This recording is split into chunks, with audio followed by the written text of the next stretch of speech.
Kia ora team, welcome back to another episode of converting the shipping containers. Just going to give you guys a quick rundown, a few of the things that we've been doing the last couple of weeks, just to keep you up to date with what's going on. Starting with these things outside of the container here, I have cladded this external wall here. This is where the doors, as you can see. So we're going to keep the doors on, probably going to fix them there and place something like that.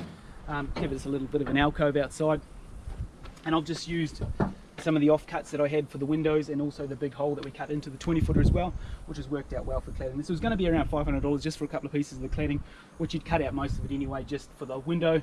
So it saved ourselves a couple of $500 there. And I've just used standard roofing screws there with the little rubber seals just to keep it nice and weather tight.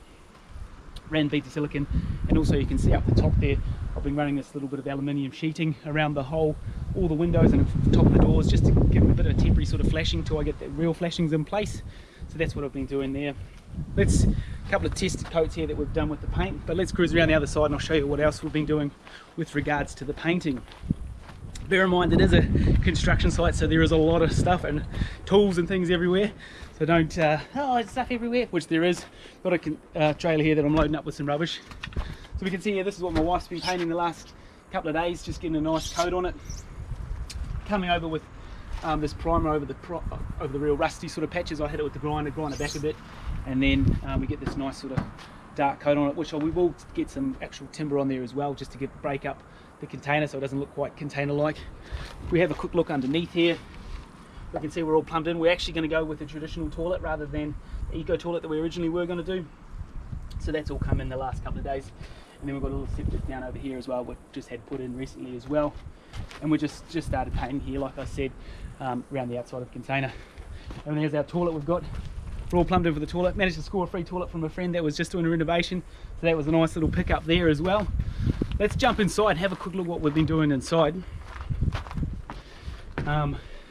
So as we can see here, last episode I just had this door all framed up, so we've had the door come in, I've installed all that, also the window over here which I cut out in the last episode, that's all plumbed in now nicely, pretty much weather tight. This is the triple-sided door here, which worked out quite well. Just your standard Bunnings door. I can't remember exactly what the price was on this. Went in quite well. The only thing that tripped me up a little bit was on the Bunnings website, they said that the window frame itself was 150mm wide. Turns out it's only 105 wide. So I don't know if there was a bit of a typo. I double checked it a few times before I framed this up because I wanted to get it right. But I should be able to make it work, and I'll be able to camouflage it. But it was a bit of a piss around because I made this whole wall a bit bigger. Framed it up with 2x4 rather than the 3x2, which I've been using for all the other framing, to try and allow for this wall to be a bit bigger.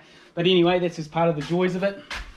As we come through here, you can see that I have been starting to lay jib. Just started doing this the last couple of days. Coming on pretty nicely, which is great. Just been going around. A couple of little things that have tripped me up though was in these corners.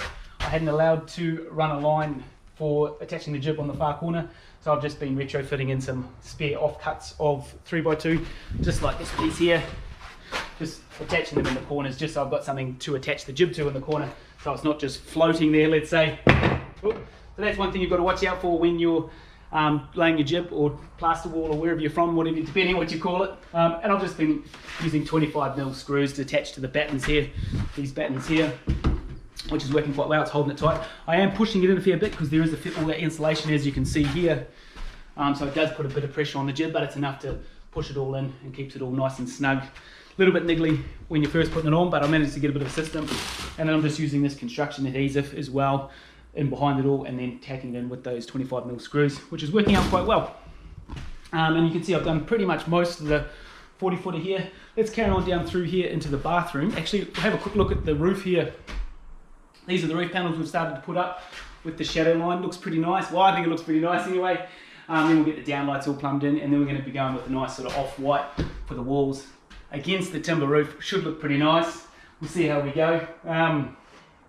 Don't know if I'm going to do the stopping of it all myself. We'll see how we go. I've got to shoot off to work for a couple of weeks, so that's going to slow the job down a bit. But when I get back, I'll be ready to get straight back into it. Let's jump into the bathroom and have a quick look through here. So I've just framed all this up now, so that's ready to go. We're going to have a barn slider door here on this. We're going to have a traditional door, but now I think we're going with a nice little barn slider, about the same width as that. That'll just slide over here, which will keep us nice and lined with our shower here. Got a nice big shower that we've fitted in. It's going to be 1 metre by 1 metre. We've roughed in all the plumbing here. I didn't do the plumbing, had a young guy come in, did all this. He's really good at what he did. I was doing a bit of the lackey work for him, and he was just ripping into it, getting stuck into it, which was good. And also the toilets there, which I showed you the free toilet we picked up the other day, so there was a good little saving there as well. That's just my little insulation pile that I'm running there at the moment, which I've been putting into the roof panels. We're going to use cement sheeting for all in here. That way, just in case we do get a bit of a water leak or something, it's not going to ruin the jib. You can go down the waterproof jib line, but I've just gone with the cement sheeting, which I'll show you in a minute. That's what we're going to line the entire bathroom with in here. And then we've got some little tiles as well, which I'll show you one of them, which is going to be a real niggle to lay because I've never laid tiles, but we managed to score some free tiles off a friend. I'll show you one of these tiles, and if you've laid any tiles before, you'll know what I mean, about how much of a pain this is going to be. So that's the tile there, straight out of Milan. Nice tiles. It's going to be an absolute pain in the ass to lay it, but I'll try and figure out how I'm going to do it. I've got a few mates that know what they're doing, so I'll be shooting a few messages their way, I think, to get me over the line on that one. Sort a couple more roof panels here to go up. I've just put the angle line up. We've got a whole heap of angle line coming from Bunnings the other day, so they'll be ready to go. Slide a couple of them that way, and slide one up that way as well. So let's come on down here. Framed up and insulated the rest of the kitchen here as well. And then we've got, this is the cement sheeting here that I was talking about earlier, so that's what we're going to be framing up. Sorry, that's what we're going to be lining the bathroom with. And then I've also got some standard pieces of jib here just to line up around the kitchen. Just your standard 2.4 by 1200 is your standard size of jib, so that's what I'm running for here. But then through the main area here, which I've been jibbing up, is with this slightly bigger sheets. These are 2.7 by 1200, which makes it a bit easier. That way I don't have to tack a little bit along the top. I just cut 150 off the top of one of these, and then it sits in nice all the way along. A little bit of mucking around by the windows here, but it all works out pretty well. Minimal wastage so far. As you can see, I've got a few offcuts here. Haven't broken any sheets yet, but still haven't finished the job yet. So that's pretty much the latest updates, guys. Nothing else really going on too much. It is pretty weather tight. Like I said, with that aluminium flashing, I've been using temporary flashing, so that's working pretty well. If you've got any questions on anything I covered off on today, guys, drop it in the comments below and I'll do my best to help you out. But that's where we're going to wrap it up there. If you did enjoy today's video, guys, it'd be much appreciated if you hit that like button. Helps me out a ton. And if you want to see some future videos like this, make sure you hit that subscribe button and you'll be the first to know when the next video drops. With that said, guys, enjoy the rest of your day and we'll catch you in the next video. Cheers, guys.